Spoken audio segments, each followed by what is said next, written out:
Okay, test flight and review part 1 of the Phoenix version 2, the Volantex Phoenix V2 2-meter sport glider. Alright, let's see if we can get it in the air. Make sure my wings are good and attached.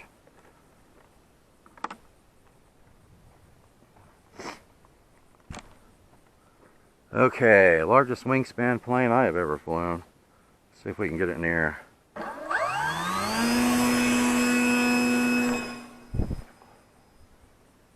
Takes right off at 70% throttle and an upward chuck. Looks like we've got some wind up there. Throttle's off.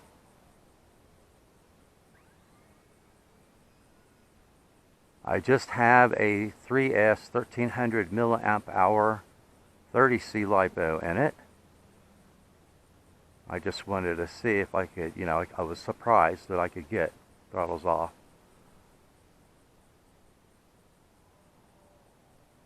I was surprised that I was able to get a neutral CG balance with a LiPo that small. I've got my timer set for 5 minutes.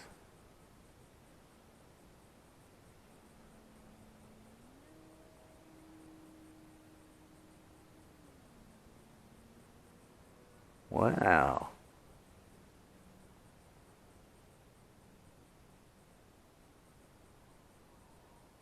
Throttle's off.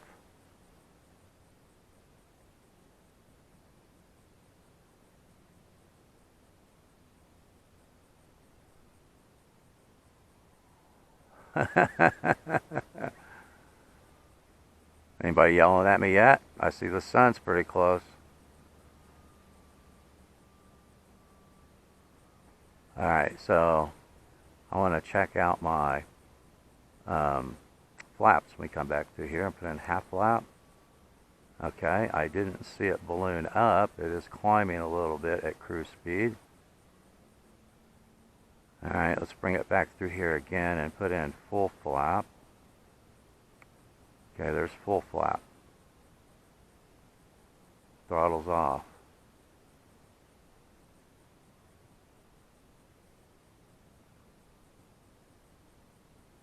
Throttle's off.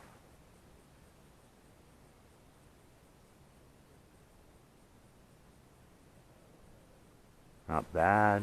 It looks like I'll be able to slow it down pretty well. Alright, back to half flap. Speed up a little bit. Okay, I've just taken the flap out of it. It looks like climbing out in that direction, it is hitting the wind. And on the ground, the wind is coming from the opposite direction.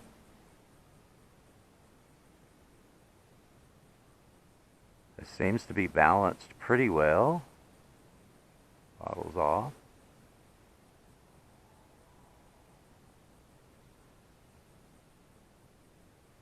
Throttle is still off. Throttle's still off.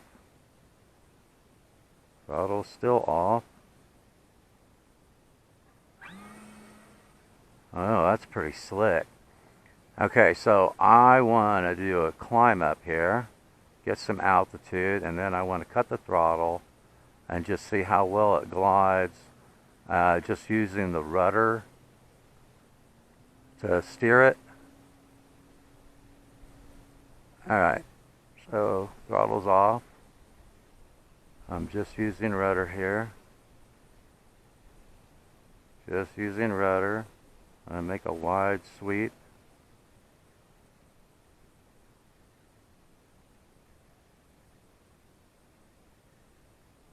That looks like it has an exceptional glide. And it should. I mean, it's a 2-meter wingspan, right? Throttle's still off, just using rudder. Just using rudder. How about that, guys?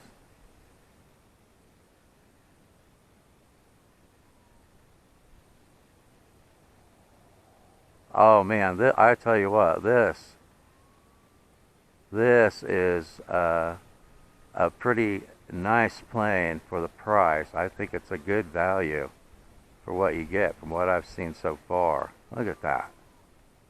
Very stable. Very stable. Excellent glide.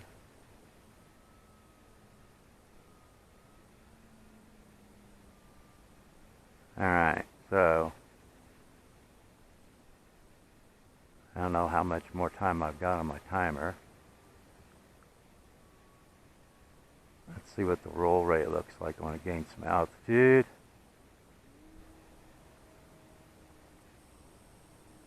Oh man, that is lethargic. I'm definitely going to have to adjust the roll rate on it. Throttle's off.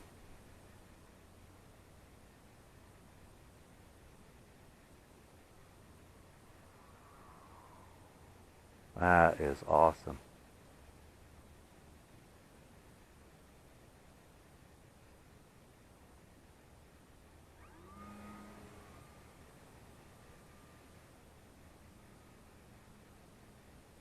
Pretty sweet. I'm a little nervous on the controls because I've never flown a plane with a wingspan this large, and this is just my second sport glider.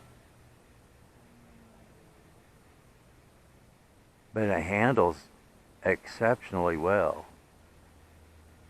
After this flight, we'll go back to the hangar, and I'll give you some information on this plane. Links to it, links to the LiPos that I use in it. I haven't flown it with the 3S 2200 milliamp hour yet, but looking at how much lift this thing generates, the amount of flight time I'm getting off of this little 3S 1300, I could probably get, I don't know, I'll check the LiPo when I land, but just cruising around like that, I'll bet you I get 9 or 10 minutes of flight time out of that little 1300. Alright, I'm starting to get my haptic now. But that is pretty sweet.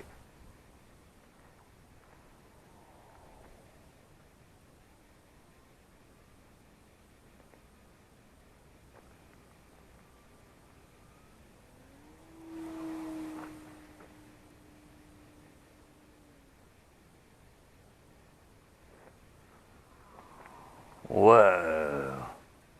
Yeah, I got to do something about the lethargic roll rate on it. That was a pretty iffy split S maneuver. Okay. Let me walk back toward the road. Well, let me see if I can land it. I'm putting in full flaps to see if I can land it on this little dirt lane here. I better get out of the way, huh? Let's see how much we can slow it up to land on this little dirt lane.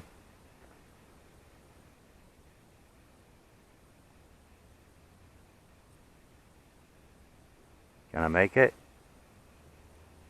Can I make it?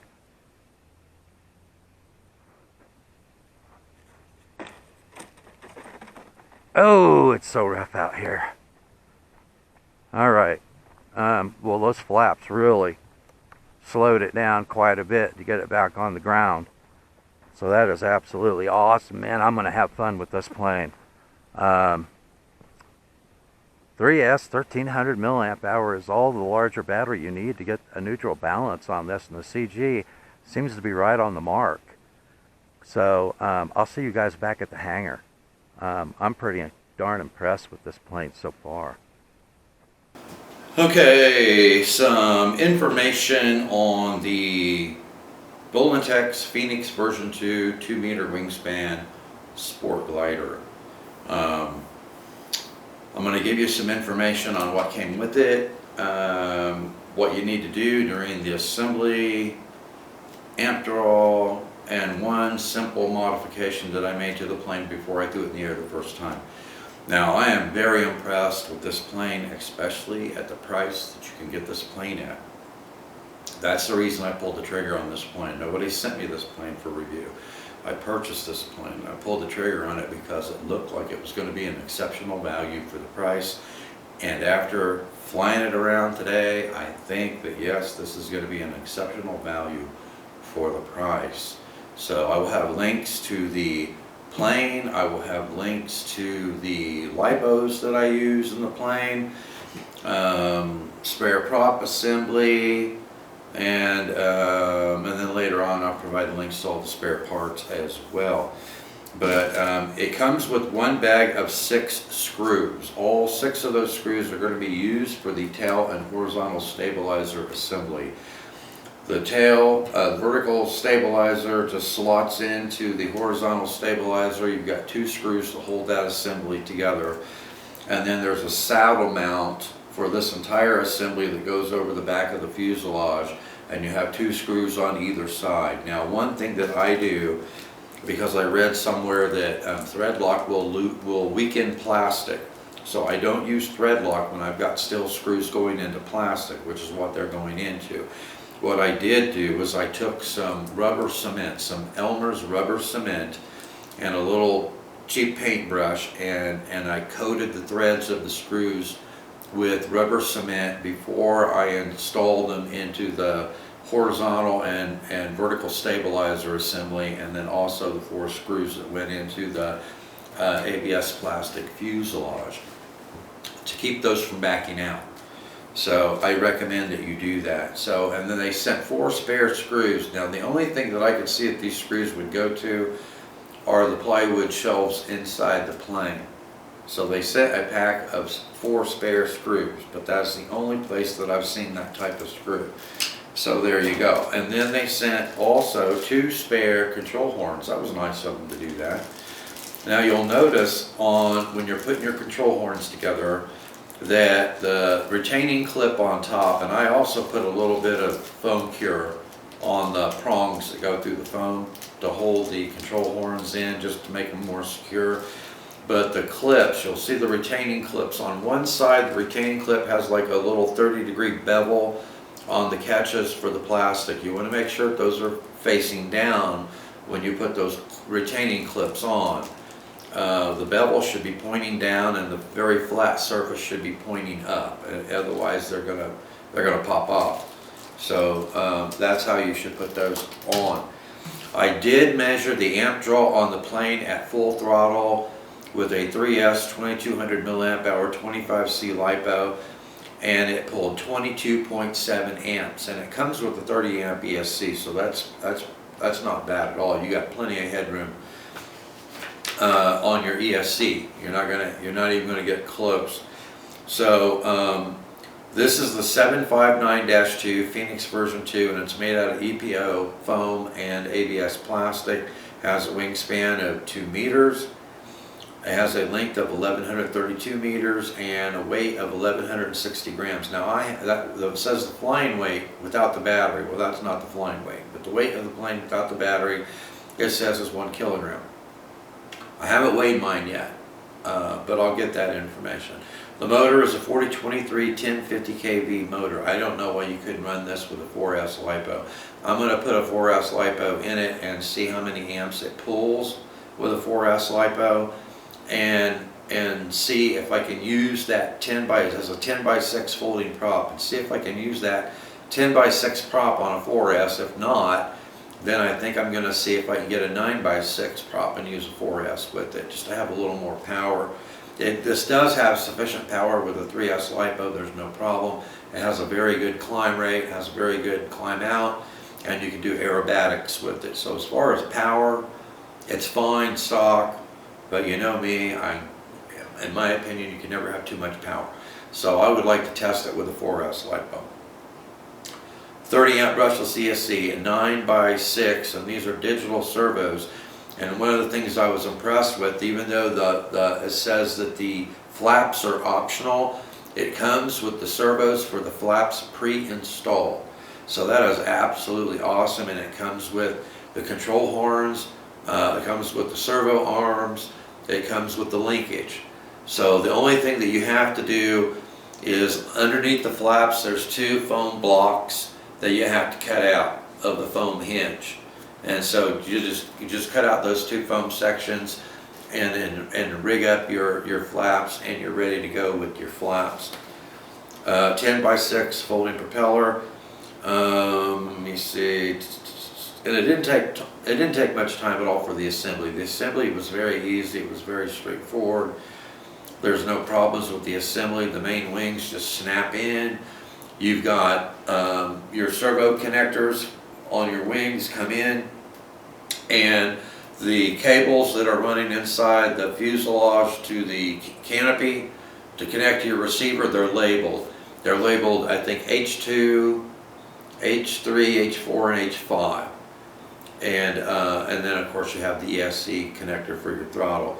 But I guess that the shorter cable that was coming out of the wing, there's two cables coming out of the wing, one for the flaps, one for the ailerons.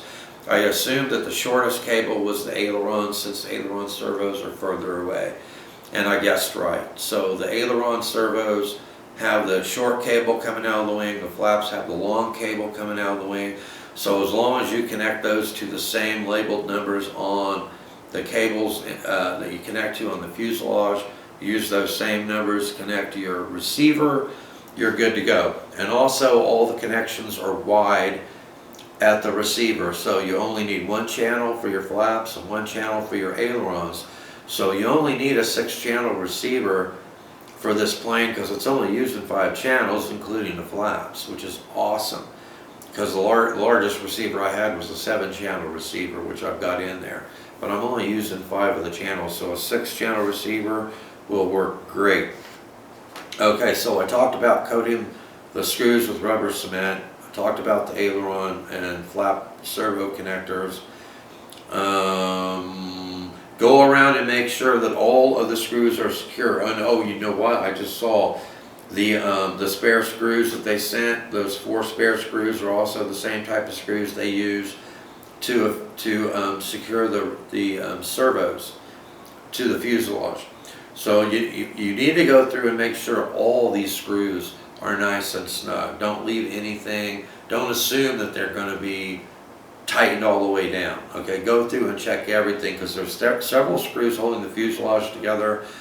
The motor mount, the servos, the shelves inside the fuselage. Check all the screws before you throw it in the air the first time.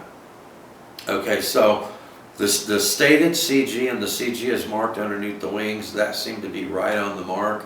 I did notice that when I shut the motor off, when I cut throttle to 0 and was gliding, then I needed a little bit of up elevator.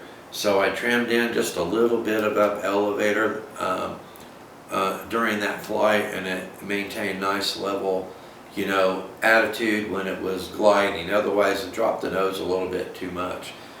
So I have flaps programmed into this, and just a little bit of down trim from the flaps programmed into the elevator. And when I tested my 50% flap and then my full flap, it looked like the amount of down elevator that I had was right on the money, because it didn't nose up, you know, abruptly whenever I engaged flaps. When I engaged half flaps, I was going a little bit too fast, and so it did ascend a little bit. But as long as you've got your throttle at cruise speed, you know, 50% throttle, 60% throttle, you engage flaps, it seems to keep a nice, consistent level attitude. But once you engage your flaps, obviously you can back off of the throttle. Okay, and I was able to get the CG on a neutral balance with a LiPo as small as a 3S 1300 milliamp hour 30C LiPo that only weighs 106 grams. I was shocked that with a plane this size, I was able to get the CG balance where it needed to be, a neutral balance with a LiPo that small. So that's actually what I flew with today. I just wanted to test it out with a small LiPo to begin with, to see, you know, how it handled with a light LiPo and what kind of glide it had, and I was pretty impressed with it. And when I landed, I had it in the air and I was surprised. I went this much past my timer. I had my timer set for 5 minutes. But from the time that I launched it till the time I set it down on the ground, I had it in the air for 7 minutes and 55 seconds. And the LiPo still had 3.85 volts per cell. that means you should be able to get 15 minutes of flight time out of this glider the way I was flying it during that flight demonstration with a 3S 1300 milliamp hour 30C LiPo. I mean, I was pretty darn impressed with that. I figured that when I landed I was probably going to be down around 3.6 volts left in the cell, but no, just 3.85. So I was impressed with, you know, being hard on the throttle, sometimes cruising around, sometimes, and other times, you know, just gliding with it. That with a LiPo that small, I'd be able to get 15 minutes of flight time, leaving a little over 3.5 volts per cell. So that's absolutely awesome. The next time I take it out, I'm going to test it with a 3S 2200 milliamp hour 25C LiPo, which is actually the smallest battery that they recommended for this plane. But I just had to test that 1300 since I was able to get the CG with it. Okay, the ESC. The ESC is not set up by default for brake, and you're going to want to set that up.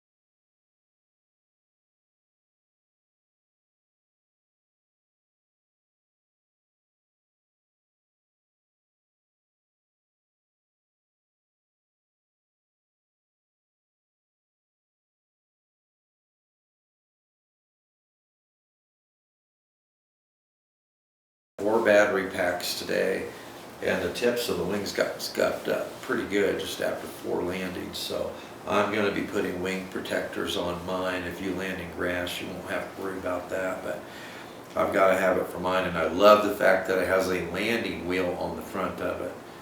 Otherwise, I would have had to fabricate a skid for it before I threw it in the air the first time.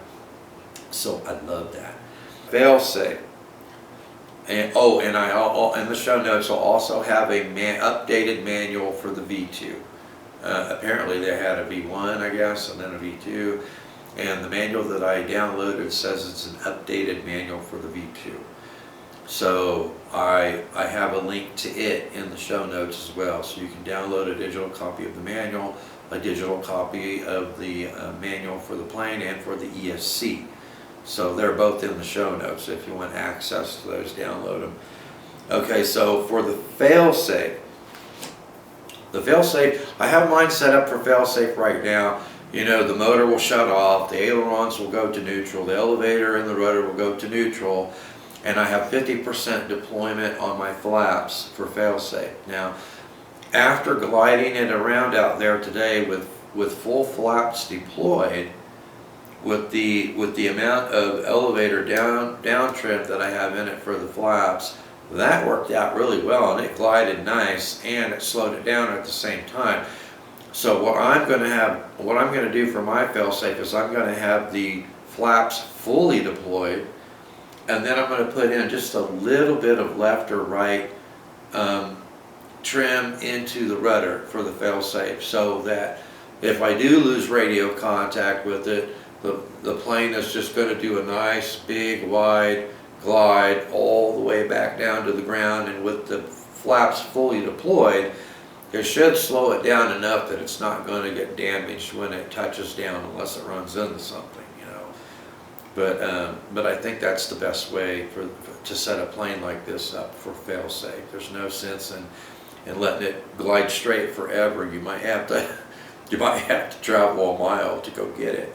So I think having it just do a big sweeping circle for failsafe with the flaps fully deployed will get it back on the ground in one piece. So you might want to think about doing that too. So I was happy with everything except for the rolls. The rolls were extremely lethargic. I didn't care for that. Even the split S maneuver that I did looked kind of sloppy because it took it so long to do a 180 rollover. So before I take it back out again, I'm going to have the mechanical linkage on the ailerons set up for maximum travel, maximum deflection, and then I'm going to take it out and test it again and see how much or how little that improves the roll rate. Now I know it's difficult to spin a big wing like this, but I think it should be faster. At least I want it faster than what I saw today as far as a roll rate, and I'll do whatever I need to do to get that, but I will get it there. So as soon as I get everything set up and flying precisely the way I want it to fly, then I will publish the setup file for this plane for the way I have everything set up, the linkages, dual rate, expo, all that kind of stuff, and then I'll publish my model file for this plane in the next group. But check this plane out, you know, follow my link. I got a direct link to this plane. Follow that link and look at the price on this plane and look what you get with it. And then decide what you think, whether this plane is an excellent buy or not, an excellent value, because I certainly think it is. I think this is going to be this is an exceptional flying plane, and I think I'm going to have a blast with it. And for the price I paid for it, I think it's an exceptional value. Okay, now one last piece of information. Just moving the control surfaces back and forth. This plane actually has plastic hinges on it. It's not just foam hinges. So the elevator, the rudder, and the flaps all loosened up pretty easily. I like not a lot of resistance on those surfaces, but on the ailerons, there was still quite a bit of resistance, and I don't like for the servos to have to work any harder than they need to. So what I did, since it has hinges on all the control surfaces, what I did was, and I hope you can see this on camera, I cut slots out of the foam hinges on the ailerons, and I basically went 1 inch on the inside of the 3 hinges, and then I just used a utility knife and then I cut slots out on the inside of those, on the inside of all 3 of those plastic hinges, and then that freed up the aileron control surfaces just peachy. You know, after that, the servos weren't going to have to work really hard just to move the control surfaces. So you might want to think about doing that too, because I worked them back and forth, and they still had quite a bit of resistance in them until I cut those foam slots out of the foam hinges, and now they're just fine. So anyway, I hope you enjoyed the information, the flight video, the maiden flight.